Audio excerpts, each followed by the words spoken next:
Go Tigers. And the next 4 years, I'm going to Stanford University. Call into the Neighbors Wealth Management Hotline, 256-576-4977. Now, here's D Squared.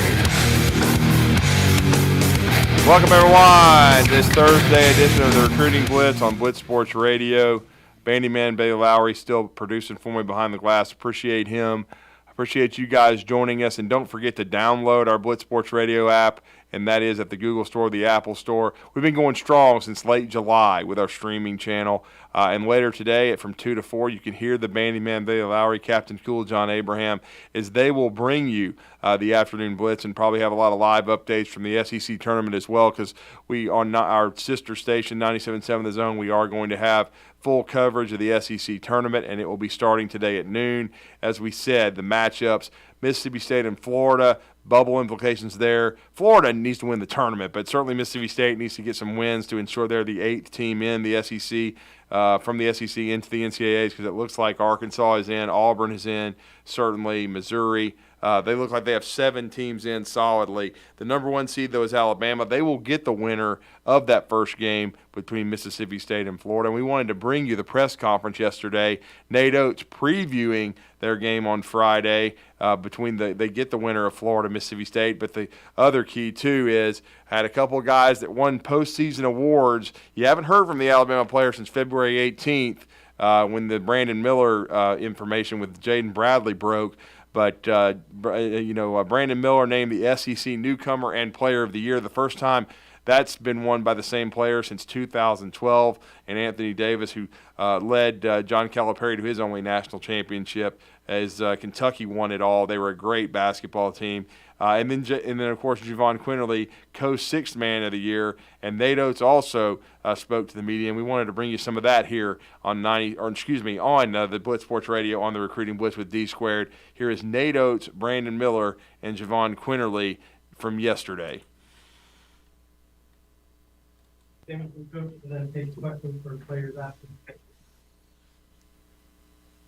we've got a big week ahead of us. We're excited to be headed to Nashville for the SEC tournament. Last time it was in Nashville, we won it. We had a few goals this season. First was to win the regular season. We accomplished that. It's goal 1. The next one's to win the tournament. So our guys are focused on that. We've always bounced back after a loss pretty well this year. Expect nothing different this time. I think we've had 3 great practices leading into this tournament. We've got one more tomorrow up in Nashville. Our guys have been great. So we had a good week with the individual awards. That's why we've got these guys here. We had set a program record with 6 different players getting 9 different awards. So it was great for them. They've worked really hard. Been a great group to work with. Brandon was named SEC Player of the Year and Freshman of the Year, along with being first team All-SEC. He's the first player since Anthony Davis to get Freshman of the Year and Player of the Year. So there's been some really good players in the SEC in that time frame. So really proud of him, happy for him. JQ, first time in program history that we've got 6th man of the year in the SEC. He's grown a ton as a leader. Really happy for him, and he played well last time we were in Nashville and won the SEC tournament. So looking for that again out of him. And awards of this caliber are not easy to come by. So I just can't say enough about those guys. Then, also, and you guys are fully aware of the awards, but we also had 4 other guys get awards. So I thought it's big for our program that guys were able to be recognized, and looking forward to playing that first game Friday night up in Nashville. Brandon, along with the awards that you got this week, you were named a finalist for the Julius Erving Award. Just what does that mean to you, and to kind of be in that company? It means a lot. I'm just really honored because there's many great players out there in the world, especially in our league. So it's just a blessing, really. So I'm just really honored.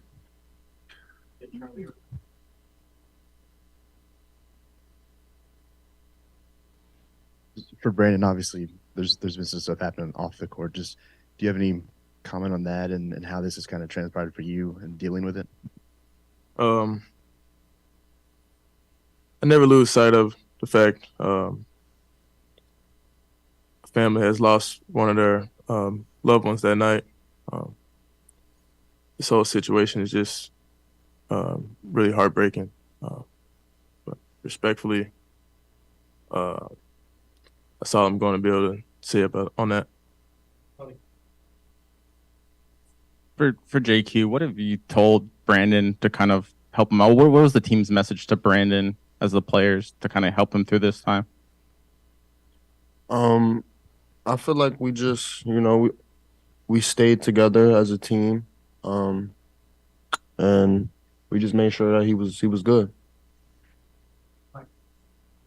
For both Brandon and Javon, there's certainly been a lot of national attention on this program in the last couple of weeks, and you've gone to visiting arenas where there's been chants, towards you and towards the team. For Brandon first, how much has that affected you? And for Javon, how has that affected the rest of the team hearing that?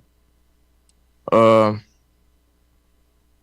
mean, we hear the chants. Feel like we just really lean on each other just to go to places like that and just try to pull out tough wins.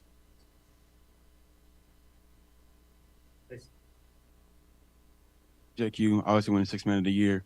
It just seems like your entire career out there was kind of just a one big movie. If you could look back at when you first got here, you kind of see how you transition now. What do you look back and think about the most?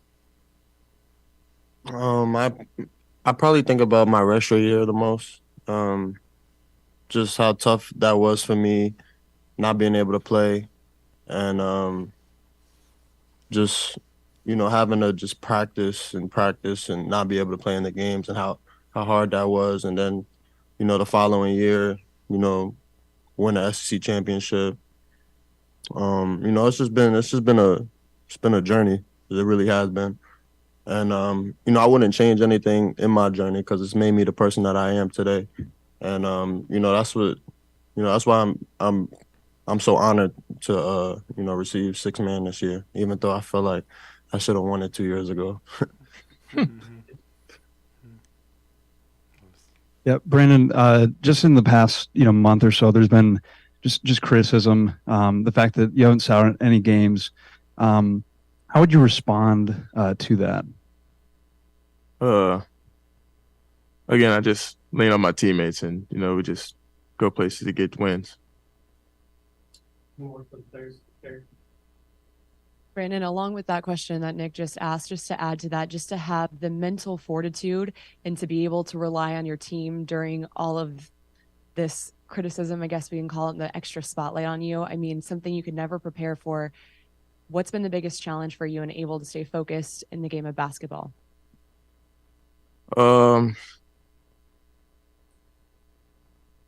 Respectfully, I mean, can't really say more on that, really. Last one, Chase. Brandon, when your name came out a couple weeks ago in court, did you have anybody in your ear telling you that it would be easier for you or better off for you if you just withdrew and started getting ready for the draft? Yeah, ask that again. So when your name came out a couple weeks ago, did you have people in your ear saying, Brandon, why don't you just withdraw and get ready for the draft? I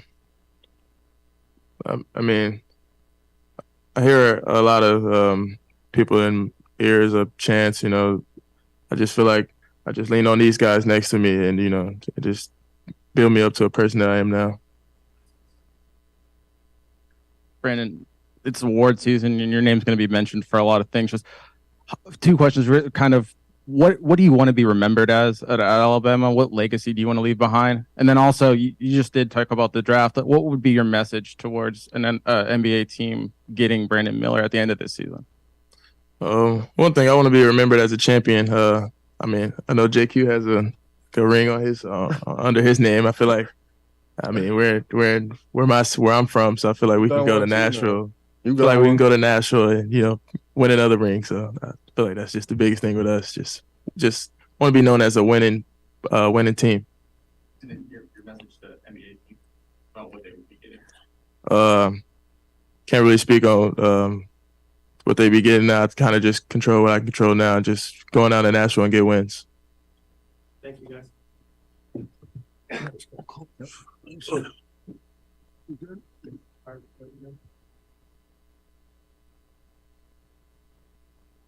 Yeah, you talked about just how important this kind of extra couple days between games would be. I mean, how's that been for your players in terms of getting them kind of refreshed? And what have you seen the last few days of practice? Yeah, I mean, it was good because we got back to really concentrating on us. You know, when you play 2 games a week for pretty much since Christmas break, it's really prep for that team, prep for the next team, prep for the next team, and you're not able to focus just on you as much as you were in some of the non-conference, whatever. So we got back to really cleaning up what we felt like we had to get better at.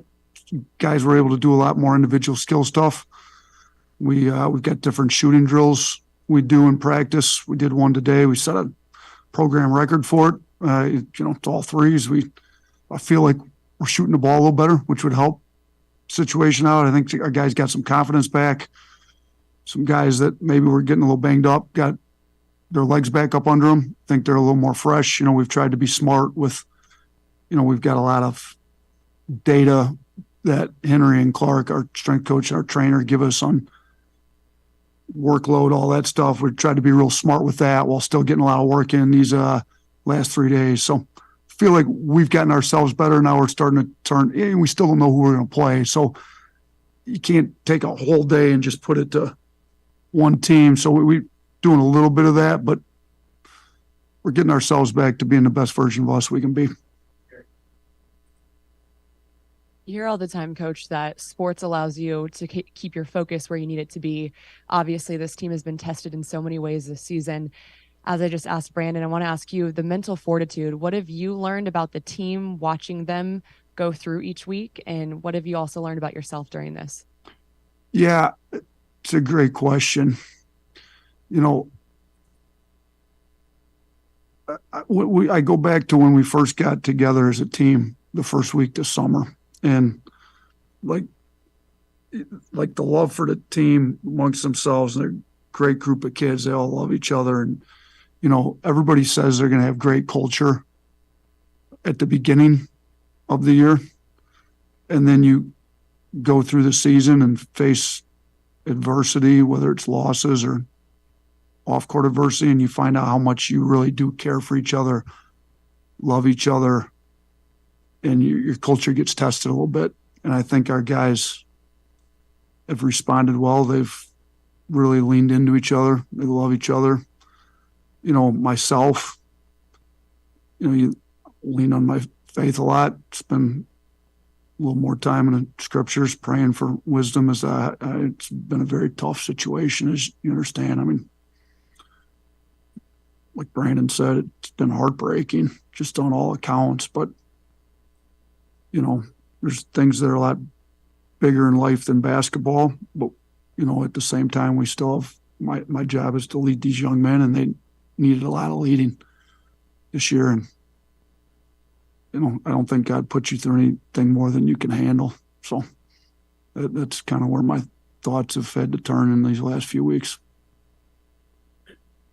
I feel like we've talked a lot about JQ here of late, but with him being the 6th man of the year, what does that say about him? I know he did it a few years ago, but just to kind of buy into being that first guy off the bench and not a starter, that kind of maturity he's had. Yeah, he's been unbelievably great that way. I mean, you think about him and his career. I mean, he's about 4 years late for the NIL. If they had NIL back when he was coming through high school with Jelly Fam and all that, I mean, he's one of the most popular basketball players in America as a high school kid.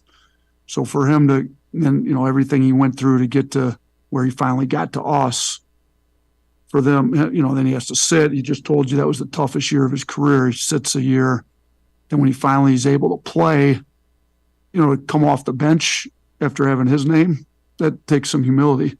Also takes some leadership, takes some selflessness, and he's been all that. And he's grown a lot as a leader.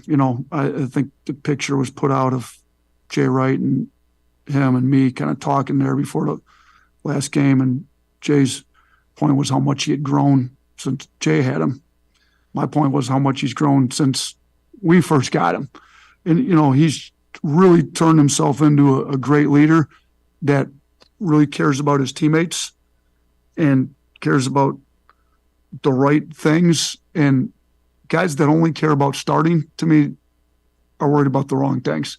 He cares about doing whatever it takes for his team to win, and that's what he's been about. So I'm glad he was able to be recognized for Sixth Man of the Year, because he got tournament MVP. He might not have got Sixth Man of the Year 2 years ago, but he did get tournament MVP. So he's gotten some pretty good awards in the past too. I don't know if I have a chance to talk to you before Friday, but as far as Florida and Mississippi State, just kind of what you've seen out of Florida since Castleton went down, and then how Mississippi State, played you really tough both games this year. Yeah, listen, Florida's definitely different now that Castleton's down, and it took them a little bit to adjust. Kugel's playing great. Other guys have stepped up. They're different. They play smaller, more. They'll put Fudge at the 5 more. So if Florida ends up winning it, we're going to have to make more adjustments from the first time we play them, just because they're different. If Mississippi State wins, we played them twice. They played us really tough the last time. They're one of the hardest playing teams in America. So we're going to have to come ready to go. Obviously, Tolu Smith's one of the best players in the league. They say it's hard to beat a team 3 times. There's some truth, because, they've made adjustments, and I'll make another adjustment. So whichever way it ends up being, we're going to have a tough game in front of us. These are not easy tournaments to win. I mean, you've got to win 3 tough, hard-fought games in a row, starting with either Florida or Mississippi State on Friday night. So, and we're looking at both of them, but we're not trying to give the players too much of either one. Once we figure out who it'll be, we'll go full out on that. You touched on the rare opportunity to play Mississippi State maybe 3 times, depending on how it goes between them and Florida. Just what were the adjustments that you saw between game 1 and game 2, and how did you kind of counteract that? I thought they did a better job defensively, just trying to take us out of some of the stuff that worked against them at their place. I mean, one of the other, and I don't know if you want to call it an adjustment, but shoot, they couldn't make a free throw at their place, which we benefited from the free throw line. Their poor free throw shooting, they shot them a lot better the second time, and we didn't play all that well. So, they do a good job slowing the game down. We obviously like to get up tempo. We got to figure out a way to get the pace a little faster against them. They did a good job keeping the pace at where they want it, much more in the half court. So, the best way to get the pace where you want it is get more stops. If you're running off stops and rebounds, they can try to slow it as much as they want, but it's harder to slow it when you're doing that. So we've got to be better defensively against them. We got to get more stops and rebounds so we can get in transition a little bit more if in fact we end up playing them a 3rd time. When it comes to post plays, some teams have significant changes compared to what you do regular season, and some just make any changes at all. What is kind of the approach for you and your team in terms of balancing what needs to change and also kind of needs to stay the same? Yeah, I mean, we're going to make whether it's game 1 to game 2 within the regular season, like Mississippi State, or whether the first time you played a team is the regular season, the second time you played them is in the postseason, there's going to be adjustments made. As far as just making adjustments from regular season to postseason, we don't really make any adjustments as far as that goes. Like, we're going to play our style of basketball as we know how. Now, game 1 to game 2 or game 2 to game 3, those adjustments are going to be made, but those are going to be made whether they're in the regular season or regular season to postseason. So there's going to be adjustments made whether we play Florida or Mississippi State. But as far as just adjusting to playing in the postseason, it's not the NBA. The NBA, you're getting a 7-game series with the same team. It's a 1-game deal, just like it's a 1-game deal in the regular season. So I try to pump the guys full as much confidence as I can, and let's just be better at what we've said we're going to be good at. Just we talked with Brandon for the first time. Just how have you noticed him responding, and has he changed at all? Is it just off the court, or how has he kind of handled things? We've seen him on the court, hasn't really changed him, but just how is he handling it? I'm gonna be honest with you. He's taken this whole situation very seriously from day one. You know, it's a tough situation for all of us, and it's just sad, to be honest with you. But I never thought Brandon was flipping with any of it ever. So as far as off the court goes, not necessarily huge changes, but I didn't think there needed to be any big changes. But, you know, I mean, he's a great kid that we're all going through a tough situation together, and, you know, we're just trying to lean on each other through this deal, to be honest with you. When you've got a guy who's got like a mechanical flaw or a fundamental flaw in his shot, obviously I would assume that's something you're going to be wanting to work on in the off season. But how hard is it to deal with something like that when you're on the fly here going into postseason? So it's funny you ask. So we obviously haven't shot the ball well. I'm guessing that's why you're asking. So we, as a staff over the last week, really before we got to Monday, we looked at every single one of our shooters, every 3-point attempt they've taken on the year. And we analyzed like everyone. What are they doing different on makes versus misses? There's not any fundamental flaws necessarily we have to go in and fix on a shot. Like you talk about, you really only do that in the off season. But there were certain things with different ones. You know, some guys were leaning out of their shot on their misses, and they were doing a lot more lately. Some guys weren't getting as much lift. You know, part of that may be their legs were getting a little tired. It's getting later, so let's get their legs back up under them. You know, some guys just weren't holding their foul through. I mean, something simple would go back to when you first learned how to shoot a basketball, just some little details, small things. We showed all the guys kind of different stuff, tried to work with them on just make sure we're doing this every time. And you can't make any major changes at this point of the year in March. And none need to be made. But some little details were addressed. Hopefully you'll see some results this weekend, because it certainly helped if we made shots at a little higher level. It's kind of like coaching kickers in football. You just let them do their thing and hope they're in the right space. I equate free throws to kickers. Like, the more you talk about it, the worse it gets. So with the free throws, let's go in and shoot. But it's, you know, we have to make free throws. Well, as soon as we have to make it, and you start overthinking it, that's when, you know, you covered football for a long time. I think you don't want to get the yips at the free throw line. Like, you don't want to get the yips kicking field goals either. All right. And that was Nate Oates, Brandon Miller, Javon Quinterly meeting the media yesterday. Wanted to bring you that here on the Recruiting Blitz on Blitz Sports Radio. And to piggyback off that, one of those guys that was at the press conference, Mike Rodak, does a great job for AL.com covering the University of Alabama. He is set to join us when we come back from this break. We are going to talk about his reaction to seeing Brandon Miller and hearing from him for the first time since February 18th, I believe, Javon Quinterly as well. His thoughts on the Crimson Tide heading into the SEC tournament, and a little bit of spring football as well. Those dates have been announced. Alabama, in just a few short days, just a little less than 2 weeks now from their first spring practice. They will do it this year after spring break. At University of Alabama will be taking the field, and then A-Day will be April the 22nd at 2 p.m. on Saturday. But we'll talk about that with Mike Rodak next here on the Recruiting Blitz on Blitz Sports Radio. Stay with us.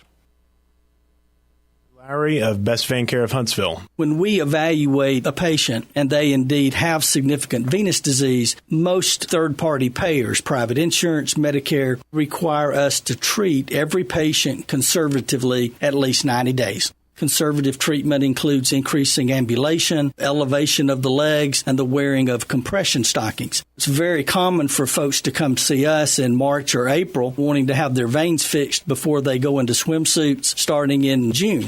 When we see someone in March or April, they're going to require at least 90 days of conservative treatment before we can even go to the insurance carrier to get permission to treat their veins. So if you think you have a venous problem, now is the time to come in and get a free screening so we can determine whether or not you need something evaluated. If you have a vein problem or you think you may have a vein problem, now's the time to contact us at bestveincarehuntsville.com. What's better than Valley Equipment Rental? 2 Valley Equipment Rentals, and that's just what we have now. The original on the South Memorial Parkway between Drake and Airport Road, and their second location on North Memorial Parkway just north of Winchester Road. Valley Equipment is locally owned and has more skid steers, excavators, and lifts than anyone in the area, plus all the small tools that you need to get the job done like a pro. And if you are a pro, you need to check out the new North location now because Valley Equipment has what you need. Learn more at valleyequipmentrents.com. This is Wes Neighbors talking to Chris Haygood of Bob Wallace Appliance. Chris, what sets you apart from other appliance dealerships? Wes, these appliances are going into the most used room in your house, your kitchen. The way we have these appliances displayed, it's easy for you to visualize how they'll look in your home. Wes, what sets us apart is the people. They're well trained. In fact, they live and breathe these appliances. And if you need service, you'll really appreciate our parts department. Contact Bob Wallace Appliance at 256-533-2121.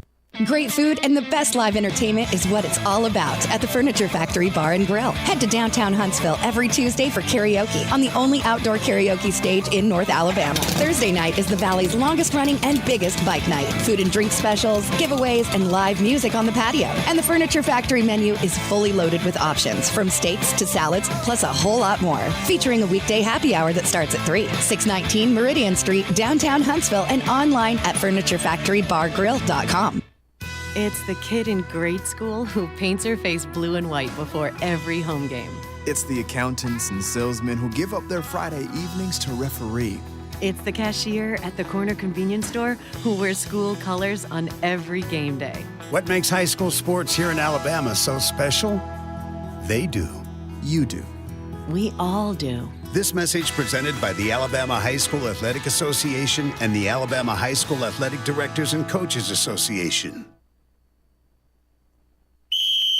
This hour of the Blitz is brought to you by Fleming Roofing and Restoration. Online at FlemingHSV.com. How long does it take to get to the forest? That's not far. What are we gonna do? Hike? Sure.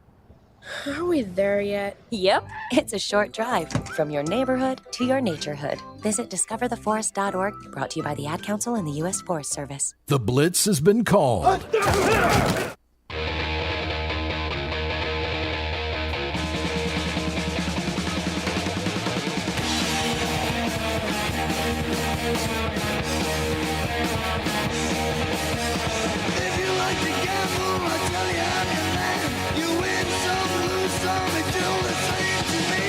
Welcome back to the Recruiting Blitz on Blitz Sports Radio. I'm D Squared, Drew DeArmond, and this next gentleman who's going to be our guest on today's show, he has been with us on Talking Ball before, and now for several years has covered the University of Alabama from the perspective of AL.com, and he has extensive experience covering the NFL as well. He covered the Buffalo Bills, the New England Patriots, has a lot of ties to the National Football League, and of course had full coverage of Alabama at the Combine, brought us a lot of that, and we'll talk a little Alabama football, but first we're going to talk hoops. He does a great job covering the Alabama beat, does Mike Rodak. He was at the press conference yesterday that you heard here just a few moments ago with Nate Oates, and finally hearing from Brandon Miller and Javon Quinterly, both award winners for Alabama. As Alabama, I think, had 6 guys take home awards that were announced by the league's coaches, and as the award circuit starts to be announced during postseason basketball. But Mike Rodak has been good enough to join us this morning, and we're going to talk some University of Alabama. Mike, welcome to the Recruiting Blitz. You're with Drew DeArmond. How are you? Doing well. Thank you. Thank you for all the kind words. No doubt, Mike. Thank you. Appreciate it. I will say, I wasn't at the press conference yesterday. I was mildly surprised that Brandon Miller and Javon Quinterly were made available. Now, we knew it would happen during the SEC tournament. That's just mandated, and it would happen during the postseason. I was surprised Alabama made them available, though. How surprised were you guys on the beat that are there every day to get a chance to hear from those 2 young men? Yeah, I was. There's certainly a certain amount of surprise. I mean, I walked in not expecting to see them, not really having, a list of questions prepared for them. So, if they wanted the element of surprise, I think they certainly accomplished that. But it's definitely a strategic move on their part. They kind of do this out of the blue and try to get it over with in 7-8 minutes in front of a group of local media. And then when they face national media later this week or next week, then they can kind of say, oh, well, we've already addressed it. So there's definitely a strategic, sort of strategy there for them to try to just get past it as best as they can. I think they know what's coming, but this is kind of the way they've approached it. And, for Miller, it was very little that he actually said. He essentially expressed not remorse, but, essentially expressed being heartbroken over it. And that was kind of it. That's all he really said, and just kind of focused on winning, which there's a little bit of a double-edged sword, I think, when he says that we just want to go up there and get wins, and we're thinking about winning, because, of course, that's part of the criticism of Alabama is that, maybe they're putting winning above anything else, but that is kind of what their goal is right now, and that's obviously what they need to do when they go to Nashville. And your thoughts on them heading into Nashville? I know there's been a lot said, and Chase Goodbread was asking about the shooting mechanics and the slump that Alabama's been in shooting the three, at least lately. But I still say they've shown a lot of mental toughness. They won 3 of those 4 games, and they almost won the last one against A&M. I don't necessarily think losing heading into the SEC tournament is a bad thing. They still won the league. They still get the double bye and to recharge their batteries. You're waiting on your opponent. It's going to be Florida or Mississippi State. You had success against both. The old adage of beating a good team 3 times is always there. But again, your thoughts on Alabama, and it's interesting too because I know you're tracking the bracketology and things, but Joe Lunardi saying yesterday Alabama doesn't even need to win Friday. I was thinking going in they might need to cement the number 1 by winning on Friday, but it sounds like they're in solid position already. Yeah, I think it's going to be tough for them to drop all the way down to the 2 line, especially if he sees them virtually in a tie for Kansas for the number 1 overall seed. Then you really, you're dropping pretty far to go all the way down to the 2 line. So I would agree. I think they certainly could fall behind Houston. They could fall behind UCLA if they lose tomorrow. But how much that actually matters that in the end, I don't think is a whole lot. I mean, you're essentially just playing a slightly better 16 seed or a 16 seed that's not coming off a play-in game. Which, again, whatever. I think either way, you beat that, and you're still playing an 8 or a 9 seed the second weekend, or the second game. So it's not a big deal either way. Obviously, you don't want to go into the NCAA tournament having lost Texas A&M and having lost again in the first game of the SEC tournament. That starts to remind you a little bit of last year. Mm-hmm. But it's overall. I don't think they were too broken up about the Texas A&M loss. They weren't even favored from a betting standpoint going into that one. It's on the road against a team that was playing for seeding in the NCAA tournament a lot more than you. And they showed some resolve in coming back. They did the same thing against Arkansas. They did the same thing against Auburn. They've come back in these games. Mark Sears doesn't throw the ball away. At the end there, maybe they win the game. And we're talking slightly different about this team going in. But Nato said he didn't even do a cleanup from the A&M game, which I think kind of shows how much they care about it at this point. And we know they had a lot of success against Florida. They blew them out with Castleton, and now Castleton is hurt. They're a different team. They did have some trouble in both games, especially the second one with Mississippi State. So this is an interesting matchup. Florida did win in the hump, but that was with Castleton there. Your thoughts on this game? Because Mississippi State, this is a very important game for the Bulldogs. If you look at the bracketology, they need to win this game to potentially get in the tournament. Yeah, it would be bad for Mississippi State if they lose this one. I mean, Florida won a couple games down the stretch, but it was, I think, Georgia and LSU, if I have that correct, mm-hmm. which, is not the most convincing. Otherwise, I think they lost 5 out of their last 7. So it's a team that, is not really in the picture. They're losing. They've lost their best player. Mississippi State's playing for a lot more at this point. They have Tolu Smith. They should win the game, and then assuming they win, and you can kind of sense just listening to Nate Oates yesterday that he kind of expects to play Mississippi State, then it's a team that's played them as tough as anybody in the conference this year outside of, A&M in Tennessee. You beat them. Maybe Auburn played them a little bit tougher than Mississippi State, but they're right there. And they play really great on defense. They're capable of scoring down low on offense, which is another area that's kind of hurt this Alabama team throughout the season. and it's not an easy game going into tomorrow. But I do think they are on the better side of the bracket in terms of their overall draw in terms of getting into Sunday.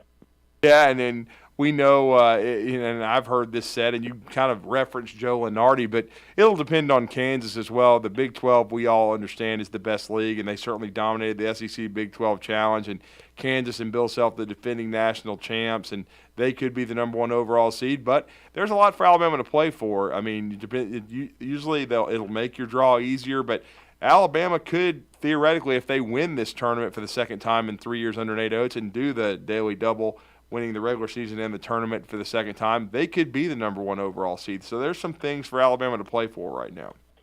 Yeah. I mean, it's sort of just a trophy to sort of have in your case in terms of we were the number 1 overall seed in the tournament.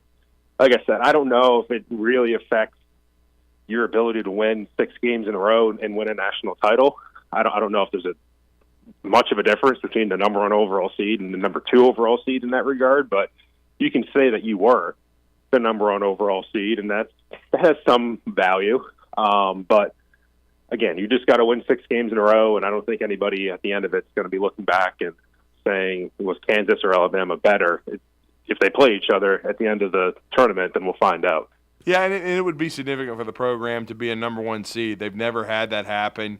Certainly they've had some great teams, and those teams have been referenced 1976, 1987, 2 years ago, Mark Gottfried's team in 2002. So they've had some teams that had great years, and, of course, the 2002 team won the regular season and then reached the finals of the SEC tournament. I believe they lost 58-56 to Mississippi State and Mario Austin that year to not get the daily double. They were a 2 seed and then lost in the round of 32 to Kent State and Stan Heath, and then some dude named Antonio Gates who became a pretty good football player who dropped 20 on them. But again, this Alabama team, their legacy is going to be decided, though, how good this team is in the postseason. And in your mind, what are the areas that Alabama is it the shooting? What does Alabama need to polish up as they start this SEC tournament on Friday to try to make a postseason run?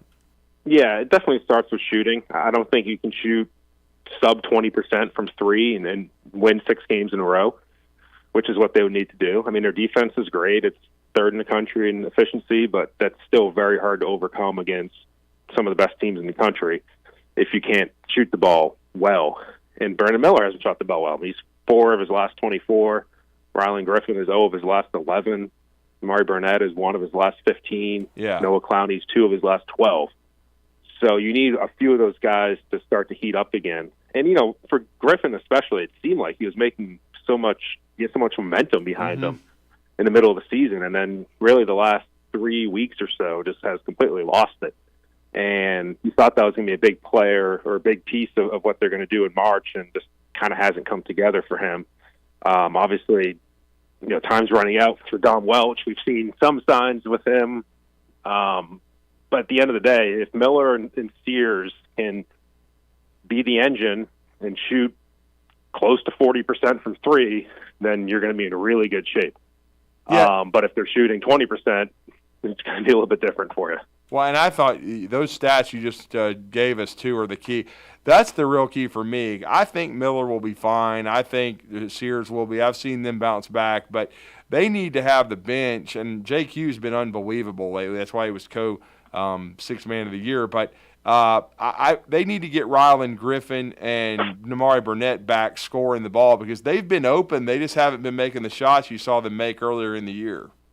Yeah, and you hit 2 or 3 of those, your percentage is going to go way up, but that's 6 or 9 points. And these games are decided usually by less than 6 or 9 points. So those are big shots just to make a couple more. And that's kind of what they need. That's what they needed last year. They never really got it. And obviously they showed signs throughout the first 2/3 of this season that they were going to be a much better shooting team. And they can just kind of need that to come back now in a pretty critical time. They do, and as you said, I think they've got a good draw, so we'll see if they can take advantage of it. And that Mississippi State-Florida game will start at noon today, and then Alabama will take the court at noon again on Friday for the first time since that game in Reed Arena at Texas A&M, and we'll see if Alabama can make an SEC tournament run, no doubt about it, and see if they can get to semifinal Saturday and then potentially championship Sunday. And as Brandon Miller said, that's one of the things, as you said, he didn't say a ton, but one of his comments was he referenced the ring that Javon Quinterly has. He'd like to get himself, surely they're going to get one for the regular season, but an SEC tournament championship ring as well. Yeah, and that will be good if they can do that. At the end of the day, though, I think given how far they've come this season, I think everybody's going to be looking for them to get the other ring, right? The national championship ring. And it's amazing how the perspective has changed a little bit. Where now that's the bar. Where I think a couple years ago, if you said, "Oh, if they could be SEC regular season champs and tournament champs, that would be perfectly fine. Everybody would be happy." I think people would in this case. But if this team gets knocked out in the second round or Sweet 16, there's still going to be a healthy amount of disappointment around what happens. So the most important ring for them right now is the one at the very end, not just Sunday's ring. Yeah, you're right. And I remember being disappointed 2 years ago. I mean, certainly they checked off a lot of boxes in Nate Oates' second year. They win the regular season. They win the tournament in Nashville. And then they get to the Sweet 16, but those missed free throws and the missed opportunity against UCLA and to get to the Elite Eight for the second time, it was disappointing for Alabama not to have a chance to reach the Final Four and play Michigan. And you couldn't help but wonder what Alabama could have done that year if they could have got to Michigan, maybe defeated them and had their own shot at Gonzaga, who went on to lose to Baylor in the national championship game. So, yeah, I think everybody's ready to see if Alabama can make that deep run. But I'll say this. I know he's undergone some scrutiny for what he said, and rightfully so. He's owned it, and he had some comments that he'd like to take back and that he has. But it's amazing the job Nate Oates has done in just 4 years of transforming this program. And Mike, I've been around it since the 80s, and I know you've been covering this beat now for several years, but they're recruiting on a level that Alabama hasn't recruited on ever, in my opinion. Yeah, exactly. And they're doing it without sort of the history around the program. I mean, sometimes it's hard to get guys to come if it's not a Kentucky or North Carolina or Duke, and there's just not that train of one recruit after another. And for Brandon Miller to come, even with the Alabama connections that he had, for him not to go to a more premier basketball school was a huge win for Nate Oates. And then to get a guy like Noah Clowney, who was under-recruited, I think we can all say now, and turn him into a star or close to a star, then that's pretty impressive as well. And, I don't know how much NIL factors into all that. I don't think Alabama's paying more than other schools are. So I think there's certainly a desire to come play for Nate Oates and play in his system, and that goes a long way. It does. And now, last few minutes with you, we'd be remiss if we didn't talk a little football. Spring practice coming up soon for the Crimson Tide. I know you had coverage of the Combine. Your overall thoughts of how Alabama guys performed? I thought there was a lot of pleasant surprises, especially from DeMarco Hellum's Jordan Battle. I thought they tested well. Of course, I don't get all excited about the 40s and all that stuff, but still it seemed a lot of positive feedback. I know Bryce didn't throw, but he's certainly solidly in the mix for the number 1 overall pick, which has never happened in Alabama history. Right. Yeah, it'd be the first since 1948 that they would have had, which is pretty remarkable for that, the program and what they've produced since then. But yeah, I mean, Bryce is fine. I don't think he needed to throw. There was nothing for him to really gain. There was probably more for him to lose in doing that. So I think it was the right decision. He'll throw at his pro day. That's more of a controlled environment, his own field, his own receivers, his own script. And again, I don't know how much of a difference that will make. I think the team that's taking him is obviously taking a gamble on his size, but they're doing it knowing what he is as a player and what's inside of his brain, essentially. And that doesn't really change based on what he might do at a pro day or what he might have done at the Combine. But, yeah, Will Anderson, I think, had a good Combine in terms of his numbers. Jahmyr Gibbs running a 4.36 is potentially getting him into the first round maybe. The one guy I think probably hurt himself a little bit was Brian Branch, just because I think the hype got a little bit ahead of him in terms of people talk about him as a borderline top 10 pick, which I just don't know if he's that level of a player. Very good player. But there's not very many defensive backs historically who can be that high in the draft. and I don't know if he's quite that special of a player, but still should be a guy who goes either very late first round or early second round and will have a great NFL career. But I don't know if he's the Hall of Fame sort of safety that's going to be a top 10, top 12 pick that I think some people are kind of getting to a little bit prematurely. Can I say Minka? Yeah, it's a lofty comparison. Yeah, I mean, well, that's why, and we're going to talk, that's kind of a segue to spring practice because I'm already hearing things about Caleb Downs, and I saw him in high school, so I know he's a special talent, but you start hearing those comparisons with Caleb Downs and Minka was unique because he, I had a chance to speak with him when he was in high school, and then, as you know, Mike, he's from Jersey. He did not enroll early. He didn't get down there till June, yet he started the first game. He was so different mentally and the way he prepared himself. He and Saban were just almost in lockstep with each other from the first time he stepped on campus.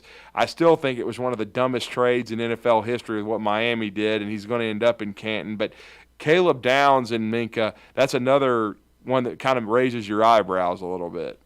Yeah, it'd be interesting to see where they put Downs in his first year because they have a lot of jobs open in their secondary where you're looking for a starter opposite Kool-Aid at corner. You're looking for two starting deep safeties because of Battle and Helms leaving. And you're really looking for a star and a money.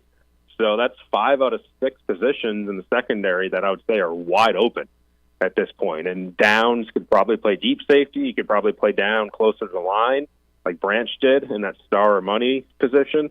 You could have Malachi Moore playing either of those. And then you have guys like Tony Mitchell coming in.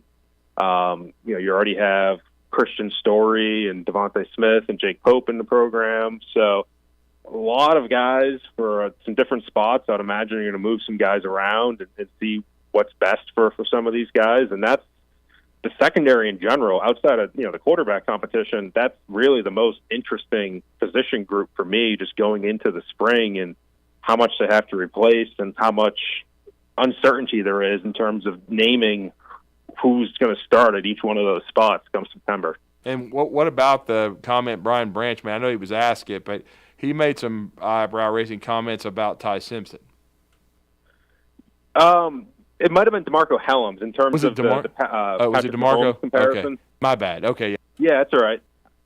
There's a lot of guys that I asked about Ty Simpson. I'm trying to remember who said which, but it was Helms in this case, where he essentially said his ability to kind of get outside the pocket, keep his eyes downfield, be athletic, make the throws outside the pocket reminded him of Mahomes, which I think. Oh wow, okay. He's essentially comparing playing styles more than he is actual players. Just like with Mac, I think a lot of people made the Tom Brady comparison with Mac, but they were focusing on his playing style, not saying Mac is going to become the next Tom Brady, which I think that's kind of where Helms was going with that. But yeah, I mean, it is a case of, I think people do forget that Simpson has that athletic ability. He, ran a decent amount in high school. I would expect him, if he becomes a starter, to still run. He's not going to run as much as Milroe would, but he's a guy who's not just going to stand in the pocket and, try to throw every single down. I think he's a guy who can move around a little bit and kind of create some plays outside the pocket. It's going to be interesting. That, as you said, the secondary battles, the quarterback, and finally the offensive line. What are your thoughts there? Because I think everyone's going to be watching Caden Proctor, and a guy that kind of got forgotten about is Elijah Pritchett. He tore his pec, so he wasn't able to get as involved in the two deep last year. But some interesting battles there, both offensive tackle-wise, even though we know J.C. Latham should be locked into one, but then the guard spots as well. Yeah, exactly. Latham should be your starting left tackle if everything goes well for him. He's a first-round pick next year. You have both centers coming back, and McLaughlin and Dalcourt, so that competition kind of continues for another year, third year in a row, basically. And James Brockemeyer is still in that group, too, so they're set there. And then it's just the guard positions and tackle. At this point, I would assume they're going to keep Tyler Booker at guard. I know Tyler Steen kind of mentioned the possibility at the Combine to me of maybe moving Booker out there, but he also mentioned Pritchett as kind of the first name off the top of his head at right tackle, and I would assume that's probably where they would go. And then maybe they start Caden Proctor at guard like they do with a lot of these guys, and then you play him at guard for a year, and then he goes to right tackle, then he goes to left tackle. That generally has been the progression. So, I would expect, it'd be Latham, Booker, McLaughlin, Proctor, Pritchett, if I kind of had to throw out a starting group right now. But obviously a lot can change between now and September. Well, we know you'll have full coverage, Mike. We appreciate the time. I'm assuming I hope to see you in Nashville. Are you going to be heading down there tomorrow, or are you going to head down today?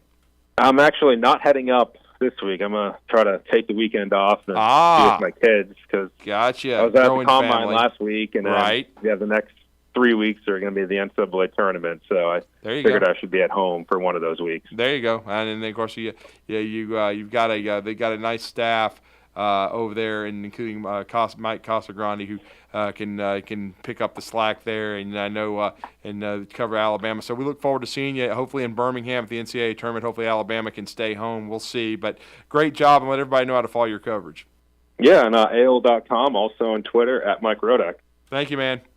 You got it. Thank you. Mike Rodak. We're going to go on a break and come back and short segment and wrap up this edition of the Recruiting Blitz. The Blitz has been called. Every day, the men and women of the United States Marine Corps demonstrate their commitment to defend the American way of life. Since 1775, we have served our nation as a force in readiness. From combat operations to humanitarian assistance in every corner of the world. No matter where the mission takes us today, or wherever our country needs us tomorrow, we always remember the land we call home. As Marines, we take a stand for each other, for our nation, for us all. The few, the proud, the Marines. To celebrate the Olympic Games, Bridgestone is giving away prizes. You could instantly win a $10,000 Bridgestone Visa prepaid card and other great prizes every day when you buy a set of 4 eligible Bridgestone tires. Stop by Firestone Complete Auto Care today. No purchase necessary. Open to legal U.S. residents 18 and older. Limit 2 entries per person. Ends August 21st. For official rules and to enter without purchase, visit BridgestoneWin.com. Limit one $10,000 Visa prepaid card daily fulfilled by mail. Prizes awarded subject to verification. Visa prepaid card may be used anywhere Visa debit cards are accepted. Cards issued by the Bancorp Bank, member FDIC, under license from Visa USA Inc. Neither Bancorp Bank nor Visa USA Inc. are a sponsor of or affiliated with this promotion. Napa know-how. Smartphone speakers. They're about as effective as chopping firewood with a butter knife. A rusty, dull butter knife. So pick up a wireless Bluetooth speaker at Napa for just $26.99. With a rechargeable battery, 33-foot range, and rugged waterproof case, it does the one thing your phone is terrible at: play music. The Napa Bluetooth speaker, now just $26.99. That's Napa know-how. Napa know-how. At participating Napa Auto Parts stores while supplies last. Offer expires 8/31/16. Brian Cranston for the Will Rogers Institute. There are lots of things in life that can take your breath away. Your first love, seeing the world. But life isn't the only thing that can take your breath away. Asthma is responsible for more sick days and ER visits than any other condition. For your free booklet, visit wrinstitute.org or call toll-free 877-957-7575 and find us on Facebook and Twitter. There are many good reasons to be left breathless. Help make sure asthma isn't one of them. The Will Rogers Institute, since 1936.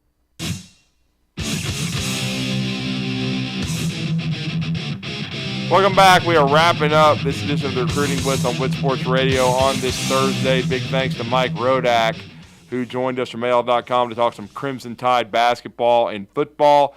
He covers the beat, has for several years now, and as we said, has also covered the Buffalo Bills and the New England Patriots. He was at the Combine last week. He will not be in Nashville. He will be at the NCAA tournament covering Bama. Going to take some time off, got a growing family, going to spend some time with them.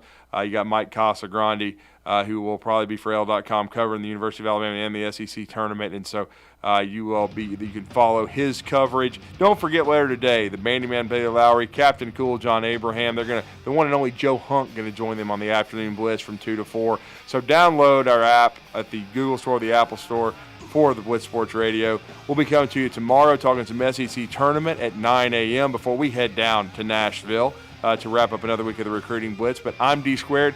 Stay dry, stay warm. Enjoy the rest of your Thursday, everybody, and we'll talk to you tomorrow morning.